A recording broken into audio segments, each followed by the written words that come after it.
ये हूबहू 90 साल पहले जर्मनी में हिटलर ने भी तथाकथित जनतंत्र के द्वारा ही सत्ता के पायदान पे वो चढ़ा था। ये सैनिक आदमी उसके बाद में हिटलर का जर्मनी का चांसलर बनने का उसका जो सफर है वो काफी हद तक आज के आरएसएस का रोल मॉडल, और बिल्कुल आरएसएस की शाखा में ये जो नमस्ते जो है ये हिटलर का ही नमस्ते है।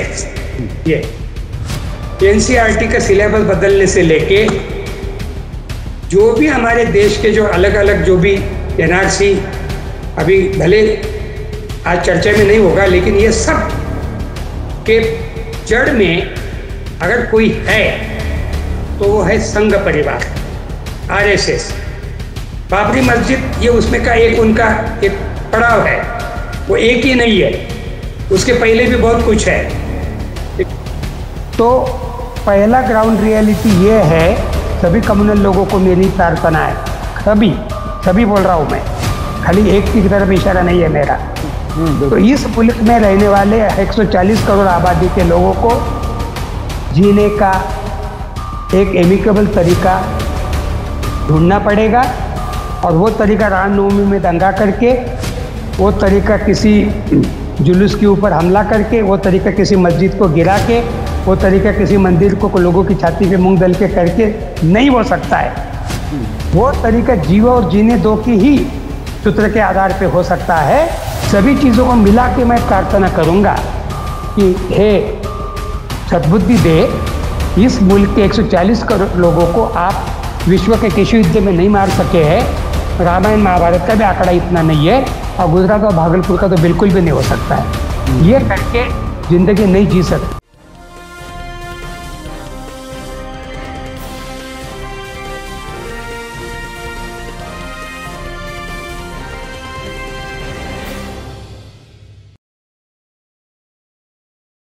हेलो, नमस्कार, आदाब, सत श्री अकाल और सलाम अलैकुम। मैं हूं मोहम्मद अहमद काज़मी, लेकर आया हूं आपका पसंदीदा कार्यक्रम आपके रूबरू।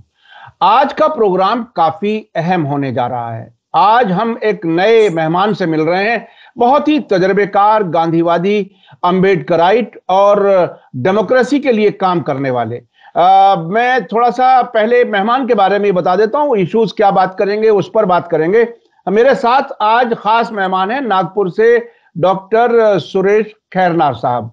ये खैरनार साहब जेपी आंदोलन, जो इंदिरा गांधी के जरिए लगाई गई इमरजेंसी, उसके खिलाफ डट करके लड़ने वालों में बड़ा नाम था।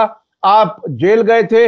उसके अलावा आप बिल्कुल जिस तरह से आरएसएस सांप्रदायिकता के लिए काम करती है, तकरीबन उसी तरह से सांप्रदायिकता के खिलाफ लड़ने वाला एक दल, राष्ट्र सेवा दल, उसके आप प्रेसिडेंट रहे हैं, फाउंडर रहे हैं, और उसकी बाकायदा शाखाएं चलती हैं, और लोगों को सही रास्ते पर देश बनाने के लिए, देश तोड़ने के लिए नहीं बल्कि बनाने के लिए उस पर बात की जाती है।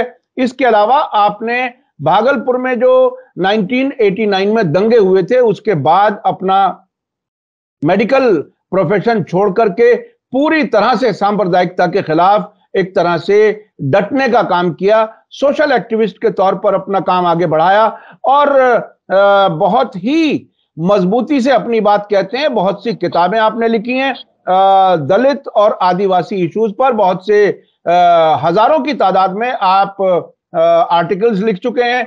चौथी दुनिया और कई और प्लेटफॉर्म्स पर आप रेगुलर अपने आर्टिकल्स लिखते हैं और बहुत ही मजबूती से अपनी बात करते हैं।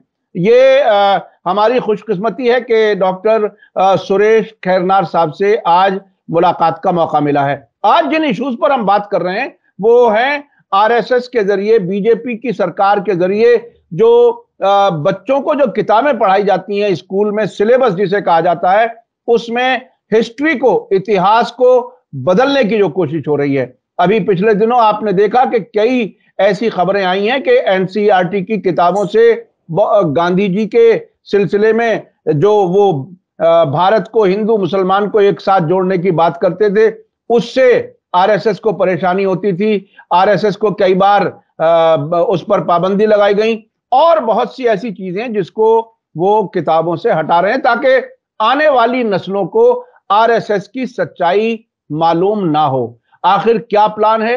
ये हिंदू राष्ट्र बनाने में किताबों की तब्दीली कितनी जरूरी है, इसका क्या कुछ मकसद है और आने वाला क्या कुछ प्लान हो सकता है।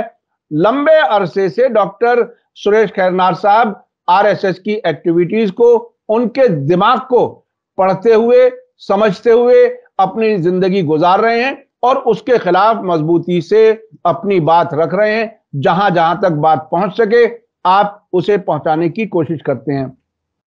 डॉक्टर सुरेश खैरनार साहब, वेलकम है आपका। मीडिया स्टार वर्ल्ड को आपने समय दिया, उसके लिए हम बहुत शुक्रगुजार हैं। आप बताइए कि मैं सीधे आ रहा हूं इशू पर, वो ये कि किताबों में इतनी बड़ी तब्दीलियां, एक सरकार जो लोगों की वोट से सरकार बनी और वो भी तकरीबन 30% वोट उसको मिली हैं। 70% लोग उस वक्त भी जब इनकी सरकार बनी थी उसके खिलाफ थी। इन 70% लोगों को ही अगर यह माना जाए कि 70% मेजॉरिटी है उनकी मर्जी के खिलाफ, ये हिस्ट्री बदली जा रही है, तारीख बदली जा रही है और ये कि पूरे देश का फ्यूचर ही एक तरह से बदलने की तैयारी हो रही है। आप इसे कैसे देख रहे हैं? ये फ्रंट लाइन का 2015 का इशू है। 2015 23 जनवरी इसकी डेट है। इसकी कवर स्टोरी का नाम है द फासिस्ट कनेक्शन। एजी नूरानी साहब जो अभी 90 साल से ऊपर चल रहे हैं, बहुत बड़े न्यायविद है, दर्जनों किताबें लिख चुके हैं। जो मेरा परिचय आपने किया वही उनके चिंतन का, लेखन का विषय रहा है। सांप्रदायिकता, आरएसएस, कश्मीर और दुनिया भर की सब चीजें। ये 13 पन्नों का कवर स्टोरी है। इसमें मुसोलिनी और हिटलर की भी फोटो है और आरएसएस की शाखा का भी ड्रिल है।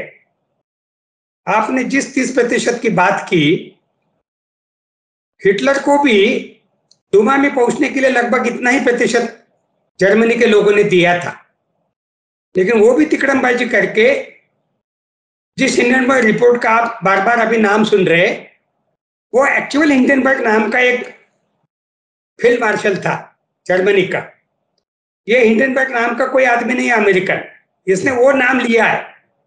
अभी इसलिए मैं उसको जानबूझ के रेफर कर रहा कि ये हिटलर को चांसलर की शपथ दिलाने वाला जो आदमी था उसका नाम फील्ड मार्शल हिंडनबर्ग। ये रिपोर्ट उसके नाम की है। 14 जनवरी 2023 को जो प्रकाशित की गई, तो वो अमेरिकन कंपनी ने, वो भी शेयर बाजार वाली, उसने वो जानबूझ के हिंडनबर्ग नाम इस कंपनी को लिया है। ये इस नाम का कोई व्यक्ति है ही नहीं, उसका नाम दूसरा है ये रिपोर्ट देने वाले का। तो ये जो है, ये हूबहू 90 साल पहले जर्मनी में हिटलर ने भी तथाकथित जनतंत्र के द्वारा ही सत्ता के पायदान पे वो चढ़ा था। हिटलर जर्मनी की फौज में प्रथम विश्व युद्ध में एक कॉर्पोरल, जिसको हम लोग इधर जवान बोलते हैं भारत में, जर्मनी में वो कॉर्पोरल यानी वहां पर दाखिल होने के बाद की जो पहली रैंक होती है, यानी वो अफसर नहीं था, वो जवान था, सोल्जर था, सैनिक था। ये सैनिक आदमी उसके बाद में हिटलर का जर्मनी का चांसलर बनने का उसका जो सफर है, वो काफी हद तक आज के आरएसएस का रोल मॉडल, और बिल्कुल आरएसएस की शाखा में ये जो नमस्ते जो है, ये हिटलर का ही नमस्ते है। ये तो मेन बात सिलेबस या सांप्रदायिकता या दंगे या और बातों के ऊपर ज्यादा जाया करने से संघ का जो मुख्य, जो कोर जो विषय है, उसको हम जब तक नहीं समझेंगे, क्योंकि आज की तारीख में आपको आश्चर्य लगेगा, मुझे कश्मीर में जाने के बाद में लोग बोलते, ओहो आप अभी वर्तमान भारत की राजधानी से आ रहे हो, मैं भी 1 मिनट के लिए चकरा गया था, मुझे समझ में नहीं आया था। फिर मेरे को लाइट लगा, ट्यूबलाइट, अरे इनका इशारा नागपुर की तरफ है। यानी कश्मीर का एक साधारण आदमी आज नागपुर को भारत की राजधानी मान के चल रहा है, और वो लगभग सही है। टेक्निकल राजधानी दिल्ली में होगी, टेक्निकली कोई प्रधानमंत्री पद पे बैठा होगा, कोई कुछ होगा, लेकिन जो असली जो राज चल रहा है, एनसीईआरटी का सिलेबस बदलने से लेके जो भी हमारे देश के जो अलग अलग जो भी एनआरसी, अभी भले आज चर्चा में नहीं होगा, लेकिन ये सब के जड़ में अगर कोई है तो वो है संघ परिवार, आरएसएस। बाबरी मस्जिद ये उसमें का एक उनका एक पड़ाव है, वो एक ही नहीं है, उसके पहले भी बहुत कुछ है। लेकिन आज हमारा विषय फोकस सिलेबस पर होने के कारण मैं आरएसएस का जो कोर, जो उसका जो हिंदू राष्ट्र का जो सपना है, जो हिटलर का फैशिज्म का था, यहूदियों के खिलाफ जहर उगल के उसने जर्मनी के लोगों को जो भरमा दिया था, जर्मनी के लोगों के दिमाग पर बाकायदा हावी हो चुका था। और ये कब की बात है? जब आइंस्टाइन जिंदा थे, जबकि सिगमंड फ्राइड जिंदा थे। मैं सर जर्मन नाम ले रहा हूं, जू नाम ले रहा हूं। ये विश्व के ऐसी हस्तियां है जो आगे आने वाले और 1500 सालों तक इनका नाम लिया जाएगा। Sigmund Freud, Albert Einstein, John Paul Sartre, Erich Fromm, Simone de Beauvoir, ये विश्व के ऐसी ऐसी हस्तियां के मौजूद रहते हुए हिटलर नाम का कॉर्पोरल फर्स्ट वर्ल्ड वॉर में जर्मनी की जो हार हुई, उस हार में जर्मनी की जो भी कुछ सो कॉल्ड अपमान हुआ, उसका बहुत कुछ वो एग्रीमेंट में जर्मनी के हाथ से बहुत कुछ निकाल लिया था, वो भी एक वास्तविक तथ्य है। लेकिन उसका फायदा हिटलर को जर्मनी के चांसलर पद तक जाने में मिला। और उस हिटलर ने जर्मनी में एक ने दो ने 25 साल मूंग दला है, 25 साल। वो 1920 और 45 में उसने अपने कनपट्टी पे गोली मार ली। यही महीना है अप्रैल का, 30 अप्रैल 1945 को उसने अपने आप को गोली मारी, जब उसने देखा कि हम सेकंड वर्ल्ड वॉर हारने जा रहे हैं। 25 साल तक जर्मनी जैसे, जिस जर्मनी ने विश्व को बहुत बेहतरीन साइंटिस्ट, बहुत सारे बुद्धिमान लोग, कार्ल मार्क्स और एक नाम मैं भूल रहा हूं, ऐसे ऐसे लोग दिए हैं, उसी जर्मनी में हिटलर भी पैदा होता है। उसी जर्मनी के लोग हिटलर को सर आंखों पे उठाते हैं। उसी जर्मनी में हिटलर भी, हमारी पार्लियामेंट बोलते वैसी बात डूमा बोलते, और हिटलर ने 25 साल तक जर्मनी के ऊपर राज किया, जिसको फासिस्ट इरा बोलते। और उसने जर्मनी के सिलेबस से लेके जर्मनी की पूरी जो व्यवस्था थी, हर तरह की मीडिया, जिस मीडिया के साथ मैं अभी आपसे बात कर रहा हूं, आप जैसे अभी बिरले लोग हो गए, आज आपको फुर्सत है सिलेबस पे बात करने की, लेकिन जो तथाकथित मेन स्ट्रीम मीडिया है, जिसको हजारों लाखों करोड़ों लोग देख रहे हैं, उसमें सिलेबस की कितने चर्चा हो रही मुझे मालूम नहीं। लेकिन ये सिलेबस ये नया नहीं है। 1996 90 के बीच में अटल बिहारी वाजपेयी नाम के भी इनके एक स्वयंसेवक इस देश के प्रधानमंत्री बने थे। तब भी कोशिश की गई थी, एक राजपूत नाम के आदमी को एनसीईआरटी का चेयरमैन बनाया गया था, और उसने भी तब दुनिया भर के चेंजेस करने की कोशिश की। आज उस बात को 25 साल से ऊपर समय हो रहा है। ये कोई आज की अचानक चर्चा, ये अचानक न्यूज़पेपर्स के फ्रंट लाइन के ये क्यों बन रहे, मेरी समझ में नहीं आ रहा। ये तो इनकी बहुत शुरू से चल रही कोशिश, लेकिन हमारे मीडिया को भी चुन चुन कर समय समय पे शायद कुछ बातें कवर करने का सोचता है। ये भी जो सिलेबस का जो बदलाव है भैया, ये इन्होंने कोरोना के पीरियड में ही किया है। कोरोना के आड़ में ही बच्चों के बोझ कम करने के नाम पर चतुराई देखिए, सीनियर सिटीजन्स का कंसेशन, टिकट का सहूलियत खत्म करने से लेके एनसीईआरटी का सिलेबस चेंज करने की बात को आज 3 साल से ऊपर का समय हो चुका है। मुझे बड़ी हैरानी होती है मीडिया के भी ऊपर कि ये चर्चा इतनी देर से क्यों हो रही है। ये मैं सब पुरानी किताबें बता रहा हूं जो 15-20 सालों से 25 सालों से पढ़ाई जा रही है। एक में सोशियोलॉजी है, एक में हिस्ट्री है, और इन चीजों को बदलने की कोशिश अटल बिहारी वाजपेयी के समय से संविधान को रिव्यू करने की कमेटी की कोशिश इसी नागपुर के एडवोकेट घटाटे के नेतृत्व में अटल बिहारी वाजपेयी के समय हो चुकी है। तो हमें बड़ा हैरानी होती है कि उस समय इतना मीडिया के ऊपर कसा नहीं था। अच्छा खैरनार जी, इससे पहले के बात थोड़ी आगे बढ़े, अभी शायद हमारे दर्शकों के जहन में जरूर ये सवाल आ रहा होगा कि 25 साल तक हिटलर ने हुकूमत की और आखिर में अपने कनपटी पर गोली मार करके अपने आप को खत्म किया। क्या हमें भी 25 साल तक मोदी जी को बर्दाश्त करना पड़ेगा? क्या ऐसे हालात आपको लग रहे हैं? क्योंकि आपको कंपैरेटिव स्टडी आपके जहन में बहुत कुछ होगी। मेरा जमीर कहता है जर्मनी और भारत की डेमोग्राफी बोल रहा हूं मैं। हाँ, जमीन आसमान का फर्क है। मैं आपातकाल में इन बाउलों को जेल में मेरे साथ में थे ना, तो एक साथ ही खाना पीना उठना बैठना होता था। मैं वहां आपातकाल में इनको बोलता था, अरे बेवकूफो, मैं भी जन्म से हिंदू हूं, मैं भी जन्म से सो कॉल्ड मराठा जाति से हूं, लेकिन आप लोगों को एक बात मैं ध्यान में लाना चाहता हूं कि आपातकाल के समय हम 100 करोड़ बोल रहे, अब क्योंकि उस बात को भी 40-45 साल होने जा रहे आने वाले 25 जून को। तो इसलिए मैं उस समय का जनसंख्या की 80 या 75 करोड़ ही बोल लो और कम कर देता हूं।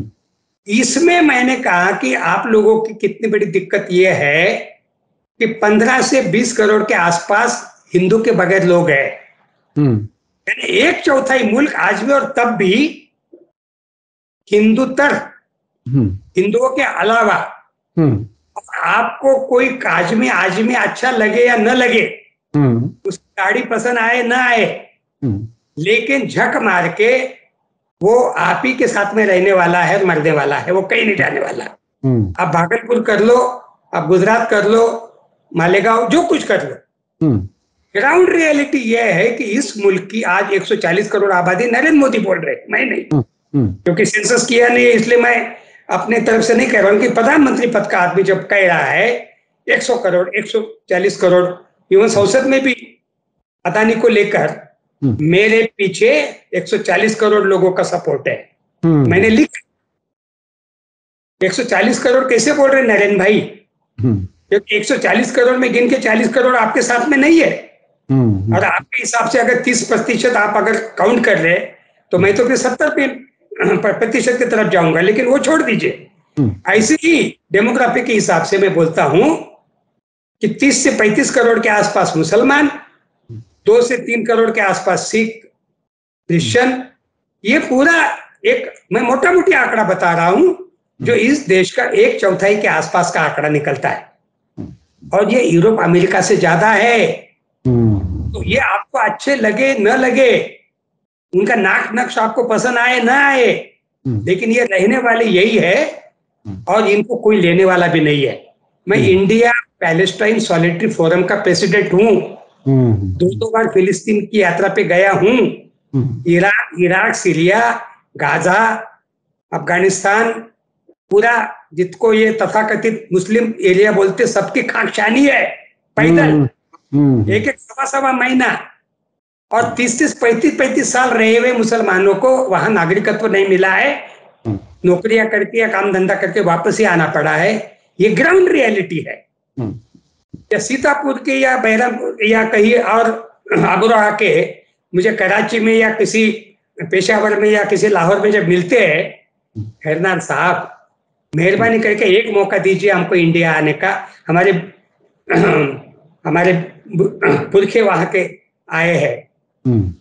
ये जो वास्तविक तथ्य है, मैं आरएसएस वालों को बोला हूं जेल में तो बहुत मजाक, हंसी मजाक एक दूसरे के साथ बहुत कुछ होते रहता था, तो मैंने कहा कि आप लोग एब्सोल्यूट हिंदू राष्ट्र इसको कभी नहीं बना सकोगे, ये असंभव है, हमारे जैसे सेकुलर छोड़ दो, लेकिन ऐसी भी डेमोक्रेसी आपको अलाउ नहीं करती है। और ऊपर से आपने जो मेरा अम्बेडकर एक्ट और क्या क्या बोला है, तो दलित और आदिवासी और ओबीसी, जिस ओबीसी के नाम पे अभी ये चालाकी कर रहे हैं, वो अगर मिला देते हैं ना तो ये 15% भी नहीं बचते हैं।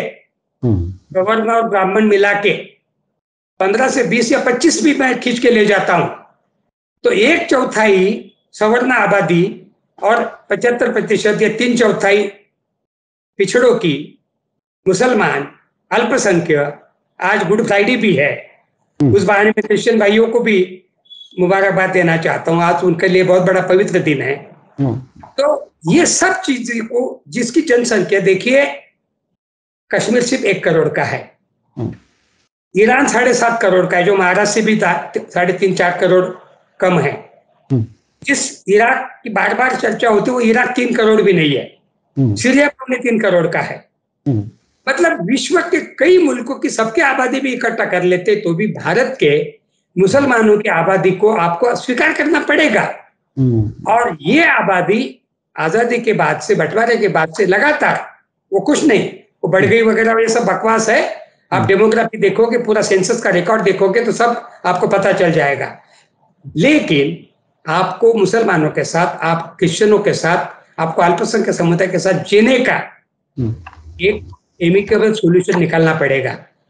भाई, मैं नागपुर से जब आपके दिल्ली निकलता हूं 10, 15, 16 घंटे के सफर में, और मेरा फेलो पैसेंजर अगर कोई मुसलमान या कोई XYZ होता है और किसी कारण से मेरा उसका धक्का लगने से, किसी कारण से कुछ माथा खराब हो जाए, तो दिल्ली तक का सफर जब हमारा खराब हो सकता है, तो यहाँ तो पीढ़ी दर पीढ़ी रह रहे, हजारों सालों का मुल्क का हमारा रहवास है, 1500 साल इस्लाम को हो रहे पैदा होके, और इस ढंग से एक कम्युनिटी को आप लगातार टारगेट करते जाओगे, गुजरात करोगे, मॉब लिंचिंग करोगे। अभी कल परसों रामनवमी के नाम पे जो तमाशा किया आपने, बिहार शरीफ से लेके मथुरा से लेके कहां का नंगा नाच किया। मथुरा के मस्जिद के सामने जिस ढंग से मुस्तंडे को मैं भगवा झंडा हाथ में लेके लहराते हुए देख रहा था, और पुलिस, तथाकथित चौकस पुलिस जो बुलडोजर चलाती है तुरंत, वो पुलिस आ रही जा रही, लेकिन उस मुस्तंडे को हाथ में लगा रही, और मथुरा की किसी मस्जिद के सामने का सीन नहीं वो। बिहार शरीफ का 100 साल पुराना मदरसे को जला डाला। अभी 2-3 साल पहले मैं चंपारण यात्रा गांधी जी के 100 साल के उपलक्ष्य में आया था, पहली बार मैं बिहार शरीफ गया, और जानबूझ के उस लाइब्रेरी में जब मैं गया मदरसे की, 45,000 किताबें, 45,000 किताबें। मैंने कहा मुझे तो आके एक बार बैठना पड़ेगा आपके यहाँ पर। बिल्कुल, आपका स्वागत है, आप महीना 2 महीना रहिए, देखिए जरूर। तो ऐसी ये दुनिया भर के बाबर का और क्या क्या नाम लेके गाली गलौज करते रहते हैं। ये जो अभी कल परसों का ताजा इंसिडेंट है, वो भी राम के नाम पे है। ये आपका कौन सा संस्कृति का परिचय? आप बताते हैं कि इस्लाम ने ऐसा किया, सोमनाथ में वैसा किया, चलो किया, तो क्या इस्लाम का या सोमनाथ का या बाबर का या किसी भी XYZ का जवाब ये होता है? तो अच्छा खैरनार साहब, मैं बीच में जरा रोक करके आपसे समझना चाहता हूं। कुछ लोगों का ये कहना है कि मुसलमान तो एक बहाना है, मुसलमान के बहाने से बाकी जो आदिवासी हैं और दलित हैं, उन सबको भी निशाना बनाया जा रहा है। बुनियादी तौर पर देखिए, जो बड़ी बड़ी समस्याएं हैं वो सिर्फ मुसलमान की नहीं है। मिसाल के तौर पर महंगाई, मिसाल के तौर पर नफरत, उसमें हिंदू को भी परेशानी होती है जब नफरत कहीं कोई होती है तो, आम हिंदू को। उसके अलावा बेरोजगारी, ये जितने भी बड़े बड़े सवाल हैं, उसमें ये सवाल हर आदमी के लिए हैं, पूरे देश के लिए। तो ये एक नशा दे करके, और नशा भी इस हद तक दे करके कि पेशाब पीने के लिए तैयार कर लें लोगों को, और गोबर खाने के लिए भी तैयार कर लें। अगर दिमाग इतने ज्यादा खराब कर दिए जाएं तो उसमें टारगेट सिर्फ मुसलमान ही नहीं, बल्कि देश की आम जनता, जो जिसमें हिंदू बड़ी तादाद में है, वो भी टारगेट में है। आपकी इसके सिलसिले में क्या राय है?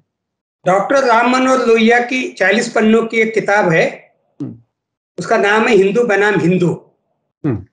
जरूर देख लीजिएगा कभी, बहुत छोटी सी किताब है, डॉक्टर राम मनोहर लोहिया।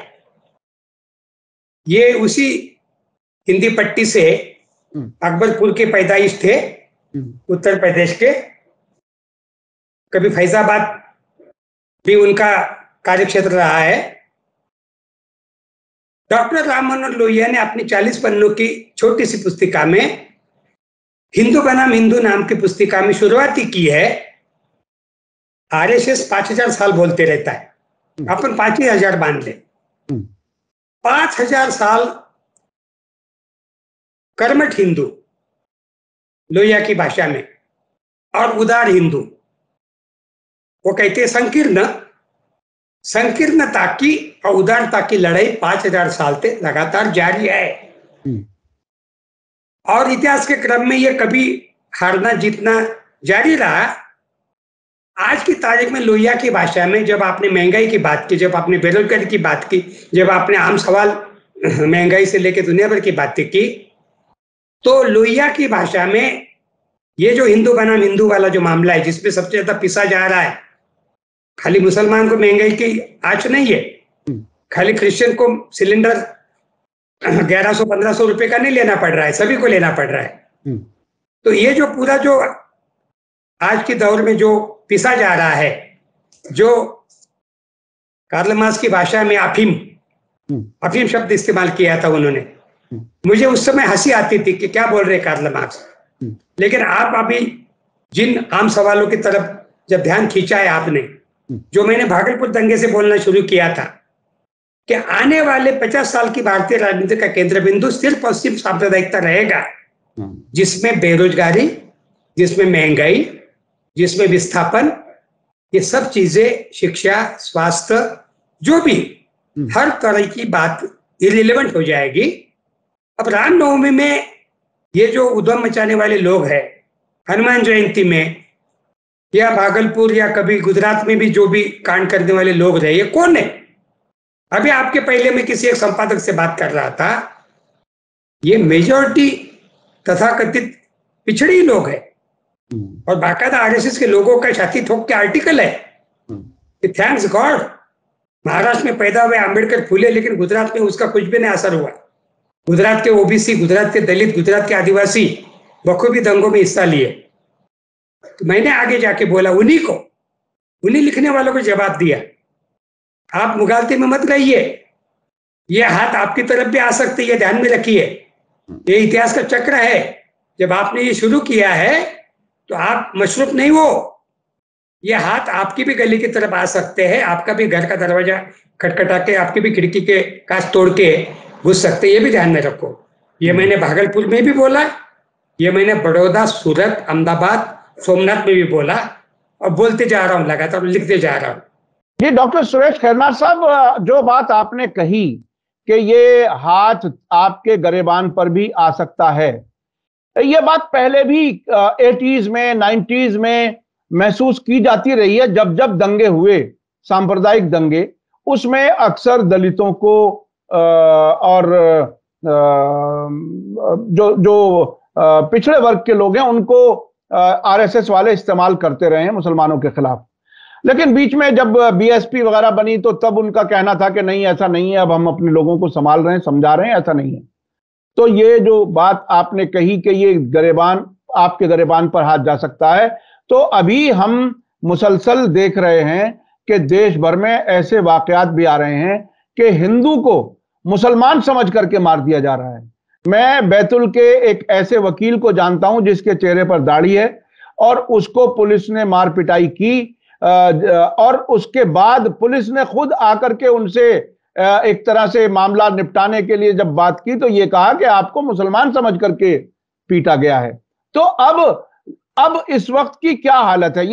ये सिर्फ ऐसा तो नहीं है कि सिर्फ मुसलमान ही चपेट में आ रहे हो, और लोग भी इस नफरत की चपेट में और लोग भी आ रहे हैं, और उसके लिए मुसलमान जिम्मेदार नहीं है, खुद हिंदू को मार रहा है। वही तो मैंने लोहिया का जो रेफरेंस दिया, हिंदू बनाम हिंदू, हाँ, तो ये हिंदू बनाम हिंदू वाली बात है। असल में मुसलमान हिंदू ये बोलते रहते हैं, लेकिन आपने जो इशारा किया बात में, यह उलगड़ी का उदाहरण ले लीजिए ताजा। हाँ, ये कौन है? मैं नागपुर से बात कर रहा हूँ, यहाँ से खैरलान से 70 किलोमीटर दूर है। 10 साल पहले की घटना है। या देश भर में विभिन्न जगहों पर दलितों के ऊपर, आदिवासियों के ऊपर जो भी दुनिया भर के विस्थापन की जो सवाल है, 8.5 से 9% आदिवासी है। इस देश की आबादी में ये जनसंख्या, भले आज राष्ट्रपति किसी आदिवासी को बना दिया होगा, 10 करोड़ के आसपास की आबादी है, जो ईरान से भी ज्यादा है। और ये आबादी विस्थापन में 75% है। 100 में 75% विस्थापन के शिकार वो आदिवासी है, जो किसी अदानी की माइंस के कारण, जो किसी सो कॉल्ड स्टील प्लांट के कारण, जो किसी तथाकथित अलग अलग विकास के नाम पर जो अलग अलग प्रोजेक्ट्स जो इंट्रोड्यूस किए जा रहे हैं, बांध से लेके दुनिया भर के, इस ढंग के मुल्क के जो असली सवाल है, जिनके ऊपर आप भी बोले हैं कि महंगाई ये, लेकिन जो विस्थापन है, जो लोगों को दर दर भटकने वाली, जो कोरोना के काल में इस देश की मजदूरों की जो हालत पता चली, उसके पहले छुपी हुई थी। कोरोना ने एक हमको, जिसको आई ओपनिंग बोलते, कितने करोड़ मजदूरों को एक दूसरे से, एक जगह से दूसरी जगह पे, कई जगह तो आंकड़ा बोला जाता है 2.5 से 3 करोड़, कई जगह आंकड़ा बोला जाता है 5 करोड़। चलिए हम बीच का ही आंकड़ा ले लेते हैं 3 करोड़ का। 3 करोड़ के विश्व में मुल्क भी नहीं है, और इतनी बड़ी आबादी को रोजगार के लिए, और उसमें हिंदू भी है, उसमें मुसलमान भी है। क्या दाढ़ी की बात कर रहे, दाढ़ी तो नरेंद्र मोदी जी भी रख रहे हैं, और दाढ़ी तो अमित शाह भी रख रहे हैं, और सुरेश कर्नाड की भी दाढ़ी और आपकी भी है। किस दाढ़ी की बात कर रहे? मुल्क के जो असली जो सवाल है, शिवाजी महाराज की भी दाढ़ी थी, वो बगैर दाढ़ी के नहीं थे। बगैर दाढ़ी के शिवाजी महाराज की कल्पना नहीं कर सकते आप। तो इसलिए ये जो इस ढंग के जो भटकाने वाले, बहलाने वाले, फुसलाने वाली बातें करके, ये जो मुल्क के लोगों को आपस में जो लगा दिया, मतलब का एक दूसरे के खिलाफ में, मैं तो बार बार बोलता हूं, जब किसी जुनैद को, अखलाक को, या किसी को मॉब लिंचिंग में मारा, तो हम तो कहते कि मॉब लिंचिंग की बारी तो और किसी की भी आने वाली है, तो जरूरी थोड़ा है। ये जो एक ट्रेंड, कभी ये मॉब लिंचिंग एक्चुअल शुरू हुआ है अमेरिका से, जहां पर कालो लोगों को, ब्लैक्स, जिसको अफ्रीकन अमेरिकन बोलते हैं, मार्टिन लूथर किंग से लेके नेल्सन मंडेला तक की ये जो पूरी जो रेस है, तो उस हिसाब से ये जो शुरू हुआ है, इस ढंग से लोगों को कैटेगराइज करके मारने का, तो इसमें तो फिर कोई अंत नहीं रहेगा। और इसमें आपने जो एक वकील का उल्लेख किया अभी, तो वो तो बेचारा एक पेशेवर लॉयर आदमी है, उसको तो वो कुछ भी कर ले सकता है, लेकिन मैं तो कहता हूं कि आम आदमी कहीं भी, कोई भी अगर इस ढंग से अंबेडकर का इतना नायाब संविधान होने के बावजूद अगर इस देश के 140 करोड़ लोग इनसिक्योर कॉम्प्लेक्स में चले जाए, और लोहिया की भाषा में हिंदू बनाम हिंदू की लड़ाई अगर शुरू हो जाए, तो कोई अंत नहीं रहेगा। इस कारण ये जो इन्होंने इतिहास के चक्र को जो उल्टा घुमाने का जो गत 100 साल से, 1925 की स्थापना है आरएसएस की, ये मॉडल इन्होंने जो अपनाया है, ये आज आने वाले 2025 को 100 साल पूरे कर रहे हैं। और ये जो पूरा इनका जो घटापट जो चल रहा है, ये उस हिसाब से चल रहा है। लेकिन ये हिटलर को कनपट्टी पे 30 अप्रैल 1945 को गोली मार के आत्महत्या करनी पड़ी, इस ढंग का भी इतिहास है। यानी कि इतिहास सब इसी ढंग के लोगों के लिए बहुत अनुकूल रहा है। आज जर्मनी में हिटलर का नाम लेने की मनाही है। आप जर्मनी में अगर इच्छा जाहिर करोगे कि हमको वो हिटलर के म्यूजियम देखना है, तो आपको कोई गाइड नहीं मिलेगा दिखाने के लिए। वहां फैसिस्ट शब्द बैन तक किया हुआ है। वो भी दिन किसी मुल्क में आने की कोई ज्यादा संभावना दूर नहीं है। देखिए, दंगों की राजनीति, एक दूसरे को मारने की राजनीति, ये इन लोगों ने तैयार की है। इंसान का स्वाभाविक स्वभाव कोई एक दूसरे को इस ढंग से ये करने का नहीं है, ये इसकी विपरीत जा रहे हैं। लोगों को इस ढंग से हिंस्र बना के आदमी शत्रुत्व की भावना में, एनिमी की दिमाग में बहुत लंबे समय तक नहीं जी सकता है। अच्छा डॉक्टर सुरेश कर्नाड साहब, आपने बहुत सी बातें रखी और हम आपसे अब के बाद भी कुछ जरूर बातें करते रहेंगे। अभी चूंकि हमारे दर्शकों से आपकी पहली मुलाकात है, तो आप मशवरे के तौर पर इन हालात में किस तरह से जिंदगी गुजारने का मशवरा देंगे? क्या कुछ करें, कैसे रहें, इन हालात से निकलने का कोई रास्ता अगर आपके जहन में कोई फॉर्मूला हो वो आप बता सकते हैं। कोई अपने तजुर्बात का कुछ खास ऐसी बात जो लोगों को कुछ समझ में आए मौजूदा हालात में, किस सलीके से चूंकि इस हालत में जिंदा रहना भी एक तरह का हुनर है। ये हर आदमी बड़ा एक बहुत मुश्किल हालत में है सब लोग। आप इसमें कुछ अगर मशवरे के तौर पर कह सकें तो बताइए। 140 करोड़ आबादी के मुल्क का कोई भी आदमी औरत कहीं नहीं आने जाने वाला है। एक आधा गलती से अमेरिका में, कनाडा में कहीं और कुछ विशेष हुनर वाला हो तो चला जा सकता है, लेकिन मेजॉरिटी लोग यही रहने वाले हैं। जो गए हैं वो भी वापस आए हैं।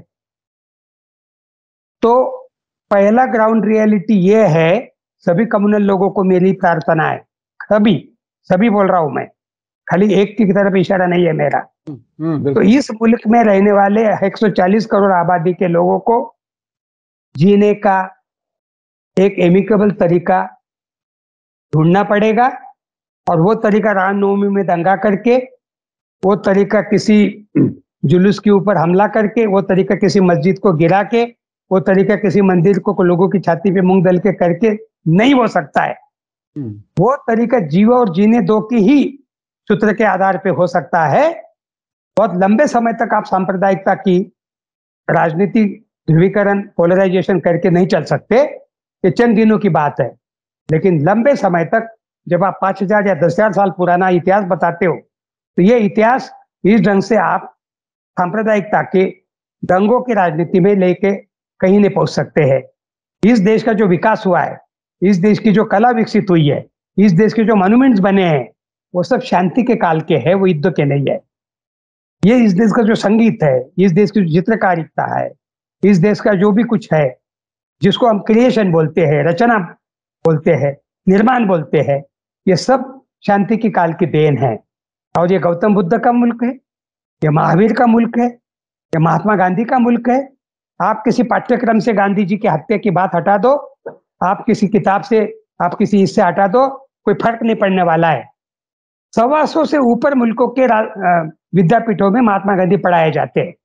100 से ऊपर मुल्कों के जमीनों के ऊपर महात्मा गांधी के स्टैचू खड़े हैं। मैं अपने आंखों से देख के बात कर रहा हूं। और ईरान से लेके पाकिस्तान तक, चीन तक मैं बात कर रहा हूं, जिनको आप अलग नजरिए से देखते हो। बाकी अमेरिका, इंग्लैंड, यूरोप तो छोड़ ही दो। तो ऐसे मुल्क के हम हैं, जिस मुल्क के लोगों को बाहर पूछते हो, you are coming from Gandhi's country. हमको ये, मुझे अटल बिहारी वाजपेयी ने कहा है। जयप्रकाश नारायण को मिलने आए थे, जेपी ने बोला जाके छोड़ के आओ उनको गाड़ी तक। जेपी बेड पे लेटे हुए थे, डायलिसिस लगाया हुआ था। मैं अटल जी को दरवाजा खोल के हंसते हुए पूछने लगा, अटल जी कैसा लगता है आपको? तब वो विदेश मंत्री थे इस देश के, 77 की बात है। अरे भाई, ये गांधी पीस फाउंडेशन की बात कर रहा हूँ, आपकी दिल्ली की, दीनदयाल उपाध्याय मार्ग पर। अटल जी बोलते, अरे भाई, मैं भले आरएसएस की शाखा से आया होगा, बचपन से सब कुछ दुनिया भर का उल्टा पुल्टा सुना होगा, लेकिन हम तुमको बता दे सुरेश, आखिर मेरे को गांधीज कंट्री के विदेश मंत्री बोलते, भारत के या इंडिया के नहीं बोलते। You are coming from Gandhi's country. तो जब हमारे देश की पहचान ये है, किसी देश के साबरमती में नरेंद्र मोदी को, किसी ट्रंप को, किसी चीन के प्रेसिडेंट को ले जाना पड़ता है ना झूला झूलने के लिए। हाँ, क्यों? राजघाट पे ले जाना पड़ता है ना, क्यों?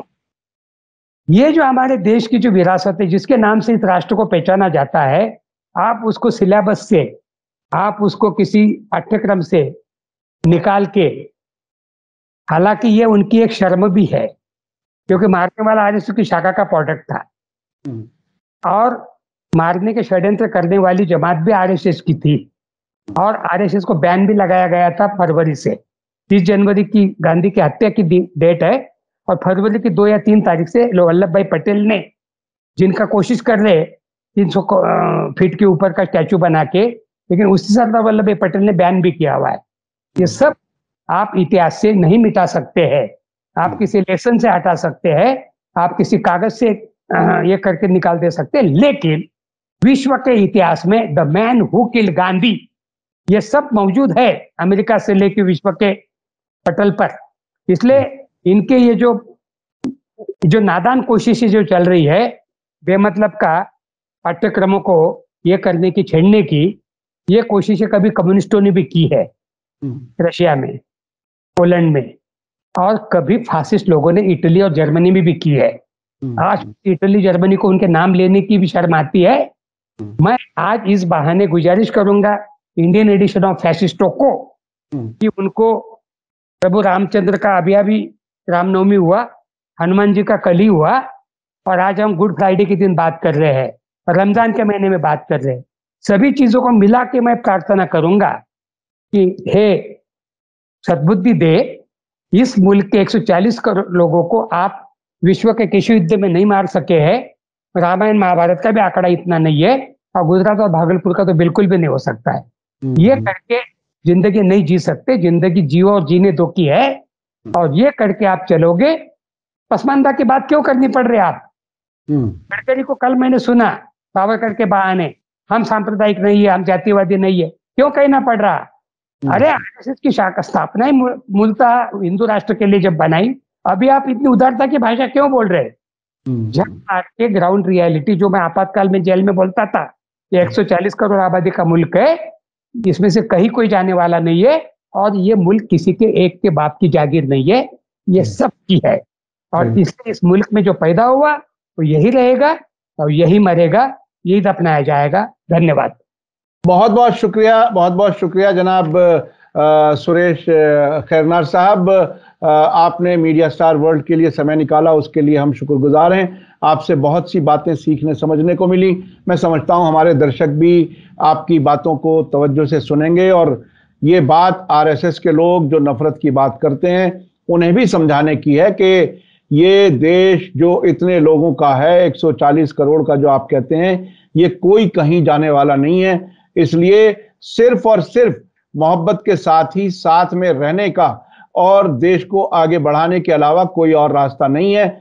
और रास्ता जो भी है, नफरत वाला जो रास्ता है, वो तबाही वाला रास्ता है, उससे कहीं कोई फायदा होने वाला नहीं है। और आपने ये भी बताया कि हिटलर, जर्मनी का जो हालात थे उनके बिल्कुल बरखिलाफ भारत की डेमोग्राफी अलग है, इसलिए वो कार्रवाई जो हिटलर ने वहां की वो यहां नहीं हो सकेगी। बहुत बहुत शुक्रिया डॉक्टर सुरेश खैरनार साहब, आपने हमें समय दिया। इसी के साथ मुझे दीजिए इजाजत। धन्यवाद, शुक्रिया।